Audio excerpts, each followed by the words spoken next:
What is going on, guys? Jack here, and I'm back with another episode of West Ham Weekly. Before we get into this one, if you want to get involved with everything and anything West Ham, make sure to check out Hammer's chat in the description down below to get involved in the forums with all the great fans there, share great opinionated views, and it's a great community to be part of, so make sure you do go check them out. And also, let's get into this video. So we talk about West Ham and West Ham Weekly. If you're new to this series, basically we talk about the game that's just gone, we review it, we talk about the next fixture, and we talk about transfer news and news surrounding the club. So without further ado, let's kick things off with the first opening day fixture that West Ham did play last weekend against Arsenal in the Barclays Premier League. Obviously, we did have Arsenal, real title contenders, a team that has real intent, a team that looked so strong in pre-season. I did predict that West Ham would lose 2-0 to Arsenal last week. I'm glad and privileged to say that I was actually well off the mark. I was so wrong, it was unreal. Actually, it was a complete 180. West Ham beat Arsenal 2-0 in what was a fantastic performance and a great debut for the Barclays Premier League for Slaven Bilic. West Ham did line up with Adrian, Tompkins at right back, Reid Ogbonna, who I must say is an incredible partnership. Them two were just unreal, absolutely unreal. Left back Aaron Cresswell, we all already know what he's capable of. He was our player of the year last season. Reece Oxford in centre defence mid. We did play the diamond. Reece Oxford did play in centre defence midfield, and my word, he stole their headlines. He really did. We'll get onto him in a moment. Kouyaté and Noble in centre midfield. Centre attacking mid at the tip of that diamond was Dimitri Payet. Again, absolutely mind blowing how great he is. And up front, we did have Mauro Zarate and Diafra Sakho. Now, we did win the game 2-0. Peter Cech was at fault for both of the goals in my opinion. But the defence, we were so solid. We completely outplayed Arsenal, in my honest opinion, watching that game. Ozil and Santi Cazorla were in the pocket of Reece Oxford. You're probably all sick of hearing that joke, but they actually was. Reece Oxford stole the show for me. 16 years of age, collecting his GCSEs, around about this time. And the lad is just unreal. He really is. So composed, his touches, it doesn't seem like he has any nerve running through his body. He's not worried at all. He doesn't panic onto the ball. He puts classy little chip through balls into play, and plays the ball on the floor, which is good to see. So he is a very good centre defence midfielder, and my only worry with him is that because he's performing so well, and I think he's going to be a first team starter for Slaven Bilic, that he'll probably secure a move to one of the bigger clubs, which I'm hoping is not the case. I hope he doesn't get his head turned. All he has to do is look at the likes of your Jack Rodwells, your Scott Sinclairs, It doesn't work. And I think it will happen the same for John Stones if he joins Chelsea. I just don't think it will work for him. You make a high profile move, but you're going to a team that wants to bring in international talent to win the Barclays Premier League. And that is the problem that you will get. Slaven Bilic, I absolutely admire the man for what he's done already.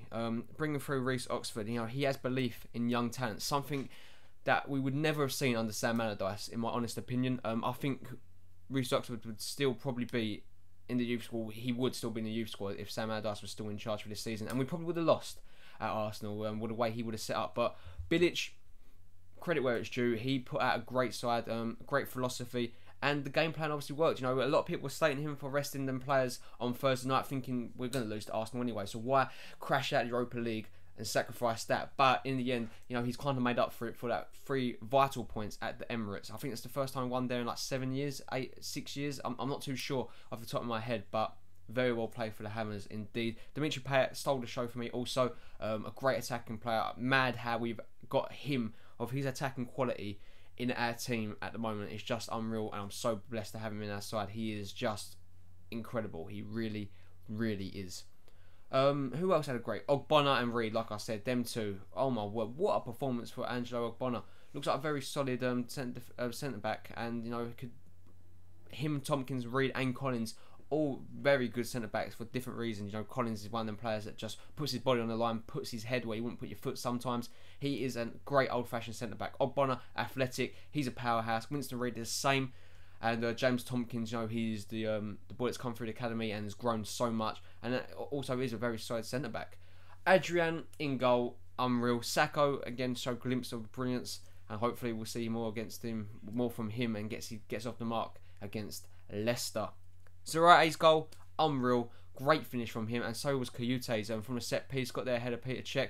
And it's good to see Zarate finally coming out of his shell and really putting in a good performance. And I'm looking forward to seeing what the future does hold for Mauro Zarate. But we are off to a winning start. We are unbeaten in the Barclays Premier League with Slavan Bilic, and life is started off so brilliantly for us.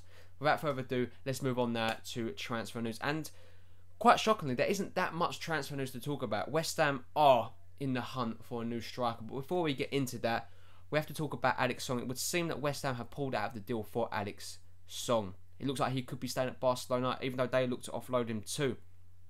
Very sad news for us. I thought Alex Song was joining, but the question is, if he doesn't join, that means that Reece Oxford will get more game time and hopefully establish himself as more of a first-team player. But again, you wouldn't say no to Alex Song joining the club. I mean, he's an incredible player.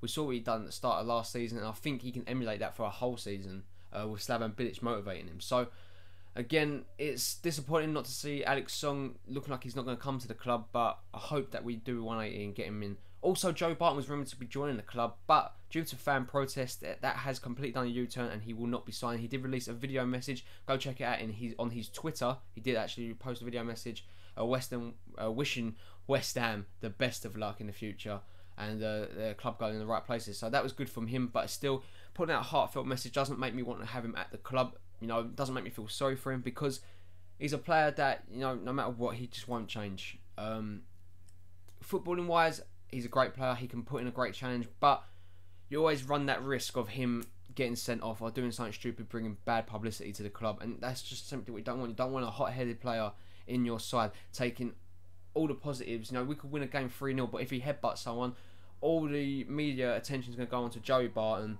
and West Ham, you know, being ill-disciplined, and we don't want that. So Joey Barton, I think it just wasn't meant to be, and I do wish him all the best. I hope he does find a club. Moving on now to the striker hunt. West Ham are obviously reported to be in the likes of Raul Jimenez. Looks like he is going to Benfica or somewhere like that.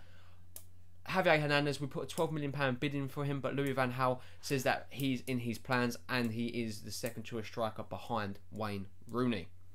Next one we do have is Charlie Austin. We do not want to meet the £15 million buyout clause for him, but it looks like Queen's Park Rangers are not going to drop any lower than 15 million, so it looks like he could be staying, and if he does, they're going to negotiate a new deal with him. We are in for the likes of Emmanuel Adebayor, and I've heard Alvaro Negredo's name being thrown around. So Adebayor or Negredo, you'd say Negredo, but Adebayor can put in good performances. We saw it in Tim Sherwood's season with Tottenham. He had a great run. They're obviously doing his silly little pose like that, but no, I don't think Adebayor is the answer. In all honesty, I'd rather Negredo. But also him that Dwight Gale wants to move to another Barclays Premier League club from Crystal Palace. Nah, I'd take Dwight Gale. In all honesty, he's a backup striker, yes, 100%. He's a player that knows where the net is, and yeah, I'd definitely take him for around about 5 million when we're saving money for January and we have more funds. So it'd be interesting to see what happens there. Also, more transfer news. I'm trying to think. Andy Carroll, not transfer news, it's more news for us. He is aiming to be back by the Liverpool game, which is very good news for us, and hopefully we do see him back. But that is it for transfer news, guys. Not that much transfer, like I said, to be talking about. Now we look ahead to the game against Leicester. That is going to be on Saturday. Now, obviously, Leicester got up to a flyer, beating highly rated relegation candidate Sunderland, who I think will go finish rock bottom this season. I really do. I can't see Sunderland surviving, in my honest opinion. Even with the likes of Yann Villa and Jermaine Lens, their defence is just woeful. It really is. So Leicester did win 4-2, I do believe. And yeah, they have performances like that last season also, where they just look to completely destroy teams, but then they have inconsistent performances. They're going to play a West Ham side under Slavan Bilic that's going to be organised, that is going to go out with a game plan, and I have full belief in Slavan Bilic. The team I think we will be playing is Adrian, Jenkinson, Reed, Ogbonna and Cresswell. Oxford, Kayute, Noble, Payet, Zarate and Sacco again. So pretty much unchanged side set from Jenkinson coming in for Tompkins, who may be a little bit concussed, obviously going head to head with Olivier Giroud in the opening day. So versus Leicester, they're going to come out with a good side also, likes of a Jamie Vardy, you know. They've got some decent players. Mahrez, whatever his name is. Yeah, he's come on leaps and bounds also. Schmeichel in goal. We know what they're capable of. We know that Leicester are a good side. But will they get a victory against us at Upton Park? I don't think so. In my honest opinion, I think we're going to go out there and we're going to go and get a 2-0 win again against Leicester. That's my prediction. What is your prediction? Put it in the comment section down below.